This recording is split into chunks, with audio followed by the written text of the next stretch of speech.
basketball analysis with over 70 years combined experience. This is the Bob Ryan and Jeff Goodman podcast. NBA, some college, a little bit of everything. You know, what can I say? But it wasn't going to happen here. Hey, everybody, it's Gary Tagway along with Jeff Goodman. We will catch up with Bob Ryan later, who is traveling right now. And we are brought to you by Prize Picks, the exclusive daily fantasy partner of the CLNS Media Network. Pick more, pick less with Prize Picks. Jeff, we got some work to do here. No surprise, the Celtics made Jayson Tatum the richest man in the NBA. For now. For now, till next year when somebody else will get a bigger max contract. But yeah, no surprise. I mean, Jaylen Brown will be the highest paid player this coming season. Right. And Jayson Tatum will be the highest paid player the following season. So it doesn't surprise me. I got to say, again, you know kind of where I stood with Jayson Tatum from the get-go.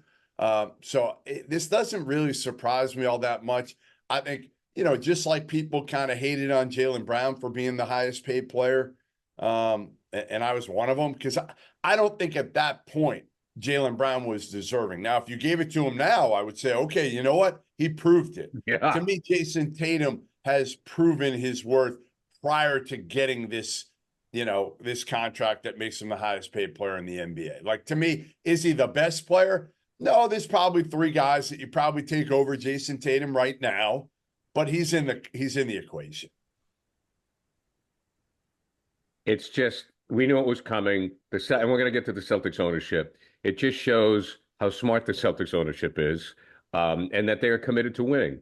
Also, they had no choice here. They had zero choice on this one. I actually think. Oh, no, but I'm talking about coupling the two together. Sure. Well, yeah, I mean, because some guys, you know as well as I do, Jeff, some guys would have traded Jaylen Brown and say, I'm not paying two guys, and they did. I would have a few years ago. Now, Right. last year, I think their decision they made last year was looking back on it, obviously very, very smart, which was not to penny pinch Jaylen Brown, right? You might have gone to him and said, hey, we're not giving you the full max. You haven't earned it. You were terrible in the playoffs. We're not giving it to you. Instead, they said, hey, we're going to reward you and give you the full max because we believe in you. And then in turn, what did Jaylen Brown do? He went out and he worked his ass off and he got better and he showed him that it was the right decision. With Tatum, there's no decision here. This was the biggest no-brainer there was. And same thing with Derrick White, $125 million seems like a bargain. So there's, love this dude. He's the fabric of what makes this team so great. He really is. I mean, again, it's no coincidence that the franchise it started to flip when they got Derrick White. Literally, that's when if you look at it all, that's when they started to win again. They were a mediocre team, and then all of a sudden they acquired Derrick White. Not like he was great. He wasn't. Remember, he couldn't make a shot in the playoffs that year. But what he did was he instilled the attitude that I think was needed in that Celtics locker room, which was, hey, like, this isn't about me.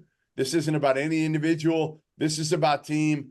And as he ascended and started to play really well, nothing changed with Derrick White. Like, he is who he is, and nothing's going to change. This dude is he's just what's right about everything about the NBA. Like, Derrick White is like the poster child for what's right about the NBA, and an NBA player who worked his way up from, you know, the Division II ranks to Colorado to San Antonio, where they couldn't wait to get rid of him because, remember, they wanted DeJounte Murray to be the guy at that point. So they got rid of Derrick White. Brad Stevens got hammered that first year. Why did you overpay $18 million a year for Derrick White? And now that was a bargain, and he helped you, you know, win a championship and maybe be in contention and win others. And I have to believe that Irv Grousbeck and his father, who are selling their share of the team, I have to believe they knew that this was coming. This had been in the works. They're very smart businessmen. So they said, we're going to invest in the team and we're going to pass the cost on to whoever buys the team. Now, Wick is going to stay on until he's probably 64, 65. I'm ballparking there until the sale is complete. Now, I have a lot of thoughts about this. So I'm going to break it down and tell you how I understand the ownership group. you have Wyc Grousbeck, you have Irv Grousbeck, who is a very important part of this equation. Okay. Yep. And Steve Paliuca. Then you have the Abbey group. Shout out to Bobby and Dave Epstein and Eric Swenson. So you have that group. So those are the four major partners. Then you have all the other guys filling in the blanks, right? But the Grousbecks are basically the majority owners because it's father and son. And Wyc wanted to buy the team. And, you know, his father's a brilliant businessman. Wyc's a smart guy. So the two together started the process. Then they brought in Pags and they brought in the Abbey group because I know that the Epsteins were interested in buying and so forth. So, you know, Irv is a self-made billionaire and has taught in the Ivy Leagues. He's taught at Stanford. And I have to believe that he and Wyc, this is my opinion, had this strategy that, like, look, and when they talk about the trust and all that, the family trust, that's real. Okay, that's real stuff, right? And when you're talking about a lot of money. So sure. I think when they also took a page out of Mark Cuban's book, they look at what Cuban did. Yeah. Right? Because they said, okay, you know, Wyc says I can run the team till I'm in my mid-60s, which is great. I won 2 championships. Financially, this could become a problem for us because let's face it, Jeff, owning a sports franchise now, you got to be Bill Gates. I mean, you know, so I think it makes complete sense. Well, I think that, now? And I think it makes complete sense. Can I push back? And sure. I don't know the answer. You may not know the answer to this, but he's 63 years old, Wyc. He is a fan. He's a fanboy. Make no mistake, he is a fanboy. No question. I think that's what makes him a good owner. Agreed. I mean, listen, I think what made him a good owner was hiring Danny Ainge because same thing he had to do. He had to make the move, but none. Totally. But again, Danny Ainge was the one who hired Brad Stevens. Correct. Danny Ainge was probably the one, my guess is, who kind of made the decision that, hey, Brad Stevens will be a good GM. Right? Like, let's face it, that wasn't Wyc. That had to be Danny Ainge telling Wyc, hey, listen, sure, this is the right move to make now. Go get a new coach, put Brad in the GM role. He'll be great. And in turn, I'm going to go to Utah. But a good owner listens to his people. Totally. No, I'm all for it. He made some really good decisions here, and honestly didn't micromanage and let Danny and Brad do their thing. My question to you is like, okay, are they doing it now because they feel like now's the ceiling for right now to make all this money? Like you're gonna sell it, you're gonna make huge money. You're still gonna be involved. You're not gonna be the majority guy, and maybe it just takes, I guess, some of the things that you have to do off your plate as you get into your mid-60s and you can enjoy life. Like I can't comprehend that part of it because they're at the top right now. Why would you sell when you have a chance to win a couple more titles over these next couple of years, Gary, and be like the hero around here and be, revered even more than you're revered right now? I don't think Wyc's age has anything to do with it. I don't think Wyc has anything to do with it. And this isn't any disrespect to Wyc. I think it's all about Irv Grousbeck. He's 89 years old. Okay. So you think it's his decision? Yeah. Yeah, I think, and I don't want to make it sound like Wyc is like, daddy's boy and all that, because he's taken some unfair crap on that. Sure. This deal doesn't go down without Irv. No question. Okay, so Irv comes in and Wyc, they buy the team. Yeah. Wyc has been an amazing owner. I want to be clear. He's been an amazing owner. You think Dad just said, hey, listen, I'm going to bankroll most of this deal, and I'm going to let you run things. I don't know. Well, see, again, I don't want to make Wyc sound like he's Richie Rich, because I think Wyc, I don't want that to happen, because Wyc's pissed at me enough as it is. I mean, listen, it doesn't matter anymore. It doesn't matter, but I don't want to make it sound like that. Look, Irv Grousbeck was one of the founders of cable television. Yeah. He made a gazillion dollars. Okay, so if Wyc is born like you and I, right, he doesn't buy the Celtics. Now, what Wyc did is Wyc put together a terrific ownership group. He put together a terrific management team. He put the right people in place. They could have won 3 or 4 championships, right? If Kyrie works out, if Garnett doesn't get hurt. Okay, so there could have been more. So what I'm saying is if you take a look at what happened, oh God, I just blanked. The richest man in the world. God, at 93, Who, Warren Buffett? Warren Buffett. God, thank you. Warren Buffett just said 99% of my inheritance is going to go to charity, and my kids are going to run the foundation. So that means the three kids get the 1%, which I'm sure is plenty to live on, right? They'll be So fine. I think at 89 years old, Irv Grousbeck, the financial guys, they come around, they say, look, we got to make this work, else it could be a financial nightmare for the family. Oh, so you think that may have been here? That's what I think it is. Like, get your finances in order before you go. Right. You're 89. Let's sell the team. That way you can, I don't know, how many kids does he have? Do you know? No, just Wick. Oh, that's it. Yeah, just and Wick. I think Wick's got 2. So the point is that. So why do you have to worry about it? If you only got one kid, why do you have to worry about it? I don't know, but when you put in the press release, the trust and future considerations, Jeff, I don't understand the numbers, man. I mean, but when you put in the trust and when you put words like trust and will and family considerations, that has to be part of it. Again, I feel like, why couldn't Wick have said to his dad, hey, listen, give me 2 more years here. We can win 2 more titles. Let me enjoy this as the, I don't know. Why now? Why now instead of when the window starts to close, which I'm not sure it'll even close in 2 years. Well, I think right now they probably look at it as a business decision, and they say the price of the team will never be higher. But it will. It will. It'll still be higher. Well, that's what they say, but they've won a championship. They're coming off a championship. They have young players, and Wick gets to run it until 2028. Even if it doesn't, again, I think he'll be involved, just like Mark Cuban's involved after, selling 73% of the Mavs. Like, it's not like Mark Cuban's not going to be sitting behind the bench still. He's still going to be sitting behind the bench and have a say and still own a portion of the team. But it's different. It's different when you are the guy. Wick has been the guy for a long time here. And I just don't understand why you would give it up now as opposed to waiting a couple more years. Again, Dad is 89. So you don't think Dad is enjoying this too? I think Dad is driven by the numbers. And I think the numbers tell them to sell now. Now, that's what I think.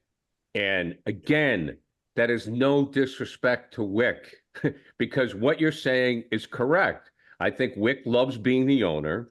I think I think that's why he's a great owner. Look, if you're going to own a team, to me, you got to be like Cuban. You got to be like Robert Kraft. For a while, John Henry was all in. Now, who knows? You got to be all in. No. Now we know. Not who knows. Now we know. Now we know. I mean, but to me, you want to be all in. You want to win. And even if you're silent and you're in the backgrounds, it's all about. I mean, like, hey. Wick said it. The Red Sox are cutting back, and we said, no, we're going forward. Now, we do know that they're going forward, but somebody else is going to have to pay the bill. Game Time is the authorized ticket marketplace of Major League Baseball, which makes getting tickets faster and easier. Prices on the Game Time app actually go down the closer it gets to the first pitch. So it's really easy. Just download the Game Time app. Okay, now to me right now, the Red Sox are the ticket you want. So go to a Red Sox game. There's nothing better than going to Fenway Park or going to a baseball game, period. So what you do is you download the Game Time app, create an account, use code CLNS for $20 off of your first purchase. Again, redeem the code CLNS for $20 off. Terms apply. Create an account and redeem the code CLNS for $20 off. Download Game Time today. Last minute tickets, lowest price, guaranteed. Here's my idea. I think I have the perfect guy to be involved in the next ownership. That's good, and I hope it's not John Henry because he's sniffing. Bob Ryan. I think we need to get Bob Ryan involved. It might be a minority stake. I think he's saved his shekels over the years. I think Bob Ryan might have, like, under his bed, millions of dollars from all his Around the Horn appearances, from all his Boston Globe columns. There might be $1 million, couple million. I don't know how many million. He hasn't spent. Take a lot more than that. We know that. He hasn't spent it on clothes because it's the standard. It's the standard navy blue blazer, light blue shirt, slacks, or some T-shirt that somebody gave him. I think somebody, though, whoever buys the Celtics, should just throw Bob Ryan a bone and give him put him on the list of owners. Put him on the list of the 100 owners.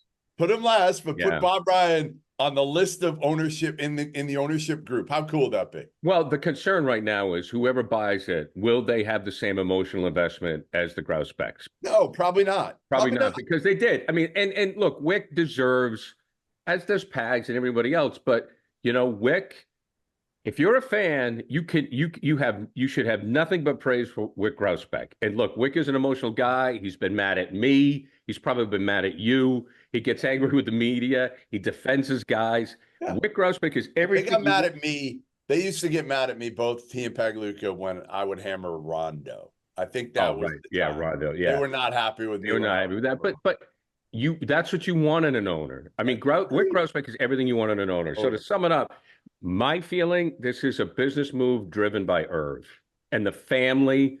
And that, again, that's no disrespect to Wick. I just think that, and I think that probably that's one of the reasons he's sticking around. I mean, he's going to get to enjoy this until 2028. Yes. And I think that what we're looking at is it's very hard for a family to own a sports franchise now. It's just, I mean, did you see we're talking about billions of dollars. Yeah. I mean, he bought it for $360 million and they're going to sell it for $5 billion or something, $6 billion, $7 billion. Look at the Krafts have done. They said Robert Kraft overpaid for the Patriots. Now it's worth $5 billion. So, unless you're Buffett or unless you're Gates, that's a big nut, man. Even if you're a part owner. But that's what I think. I think it's driven by the numbers, and I think Irv has a lot to do with it. PrizePicks is America's #1 daily fantasy app with over 5 million active members. It is the easiest and most exciting way to play daily fantasy sports. Unlike other apps on PrizePicks, it's just you against the numbers. Get in on the daily action with your friends. Become part of the PrizePicks community today. All you do is pick more or less on 2 to 6 players, their stat projections, and watch the winnings roll in. You can now win up to 100 times your money on PrizePicks with as little as 4 correct picks. You could turn $10 into $1,000. PrizePicks is available in more than 30 states across the country, including California, Texas, and Georgia. Now, here's something that you can think about. What you can think about here with PrizePicks, here's an example of something you could. This is the whole idea behind the concept. Caitlin Clark for more than 3.5 3-pointers made, and Breanna Stewart for more than 23 points. See, it's that simple. Download the PrizePicks app today and use the code CLNS for a first deposit match up to $100. That's code CLNS on PrizePicks for a deposit match up to $100. Pick more, pick less. It's that easy. That's what I think. All right, can we get on to real free agency? Okay, yeah. It's been, by the way, the most boring NBA free agency opening that we've had in a long time. And I think part of it is obviously the big names were older guys, Paul George, Klay Thompson. It wasn't a high-level group. I also think, Gary, we didn't have the malcontent that was asking to be traded this year, right? We didn't have the James Harden. It feels like every other year James Harden, especially when he was in his prime, was demanding a trade. Dame Lillard, a year ago, was demanding a trade. I think KD did it, years ago. I just feel we don't have that this year. Nobody. There's nobody that's basically saying no, I'm not. I mean, the biggest deal we had was before free agency opened. I thought Mikal Bridges going to the Knicks, that trade was probably the biggest fireworks we've had so far because it made a contending team and a big market team that's been irrelevant for a long time better, more relevant. I'm not sure they're there. We talked about this last week to challenge the Celtics if they're healthy, but they're better. They're better, and they lost Hartenstein to Oklahoma City there, so they're going to have to figure out what to do at the 5-man spot. whether it's just going to be like a little small ball with Julius Randle or they can move Julius Randle. But, when the biggest names are Paul George and Klay Thompson that are in their mid-30s, that are on the downside of their career, that have been oft injured over the last 3 or 4 years and are not the same player they were, obviously, in their late 20s. Yeah, it didn't move the needle for me. Nothing's moved the needle. Donovan Mitchell resigns with Cleveland this morning. That was something that was kind of a formality for most people. And Cleveland's fine. Again, they're good. But nothing happened that says to me, Gary, that the landscape of the NBA has shifted. Right. So whereas like the order isn't still the Celtics, I still think Denver, if they have a healthy Jamal Murray. Like Jamal Murray wasn't healthy last postseason. Right. Let's call it what it is. So I still think Denver's number 2. And then Minnesota. I mean, Minnesota certainly, with what they did in the draft, Gary, getting Rob Dillingham and Terrence Shannon Jr., I think Minnesota's made themselves better, which is what you have to do if you're a small market team like that. You have to do it through the draft, and they've done it. But Paul George to Philly, I think it's a bad fit. I on the court, it looks like a great fit because that's what they needed, right? They need a two-way wing to go along with Embiid and Maxey. Okay, a big wing. What I would say is my biggest concern is twofold. One, Paul George is always hurt. Okay, always hurt in his mid-30s. Number 2, I don't think up here you got to be able to handle Philly. You know that. Good luck. It ain't LA, baby. It ain't Indiana. Good luck. Good luck, Paul George, when things go bad. Right. Because I just don't think he's equipped to be able to handle Philly, especially at this point in his career. Again, if you're in your mid to late 20s, you're at the top of your game, this, that, and the other. Now, we know Paul George, last year was the most games he's played in 5 years. So, and there were 72 games or something like that. Most of these years, it's been 50, 60 games.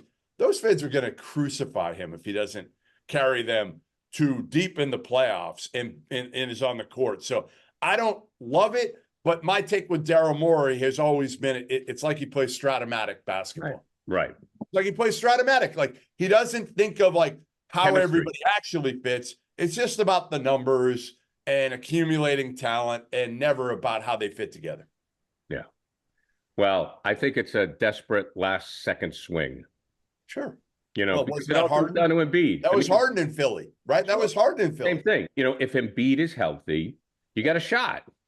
It doesn't matter. That to me if he's healthy, it's still his team. He's the guy. Sure. But the Celtics are so damn deep. If they can stay healthy, I don't see anybody. And the way they played, it's the Celtics league to win again. But in health is the thing. So, another thing, Jeff, I wanted to say is none of the big players have a reason to be unhappy. They get paid. Well, they're getting paid, but in Dallas, okay, the big guys in Dallas and Denver, they just want to play ball.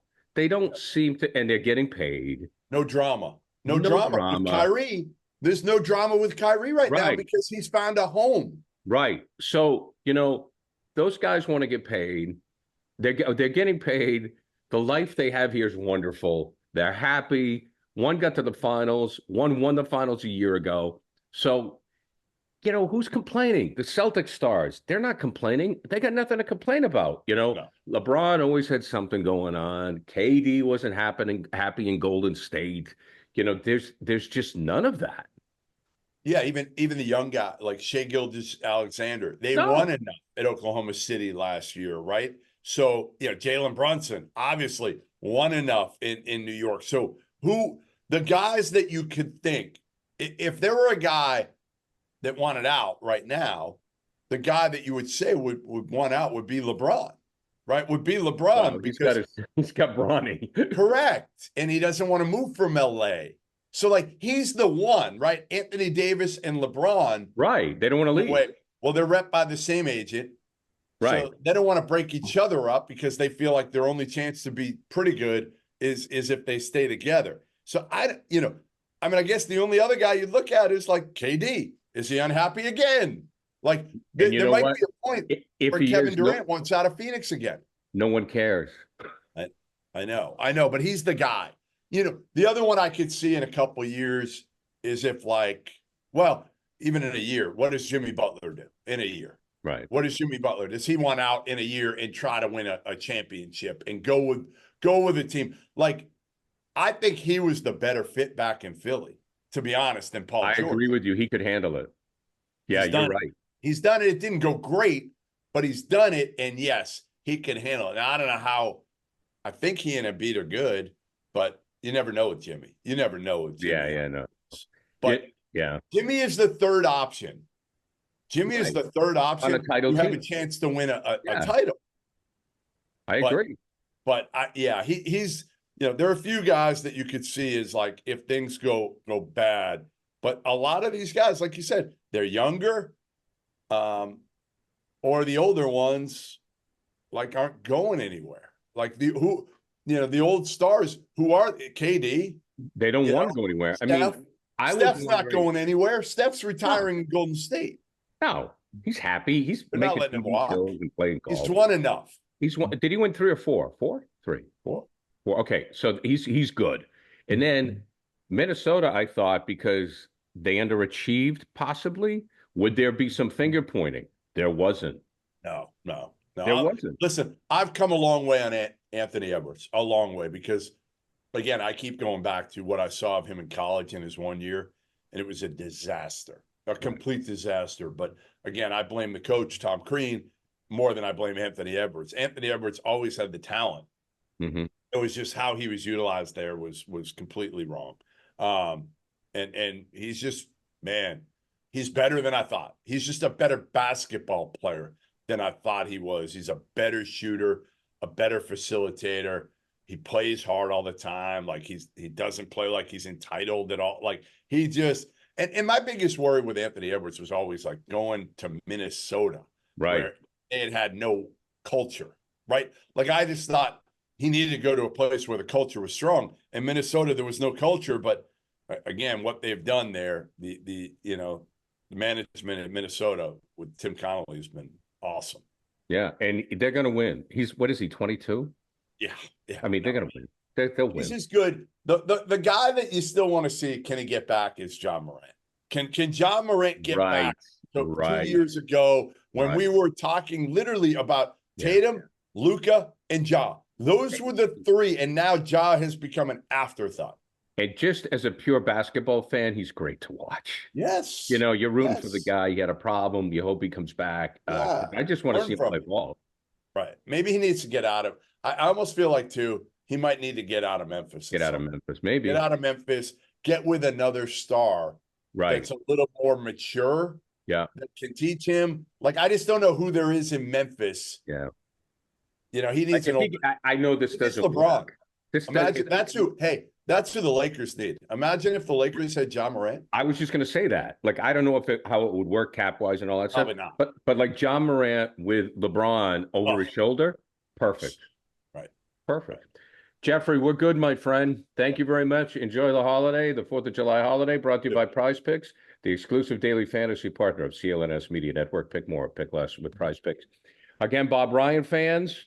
Bob Ryan, part of the new Celtic ownership group. That we're joking. Bob will be joining us later in the week. See you later, guys.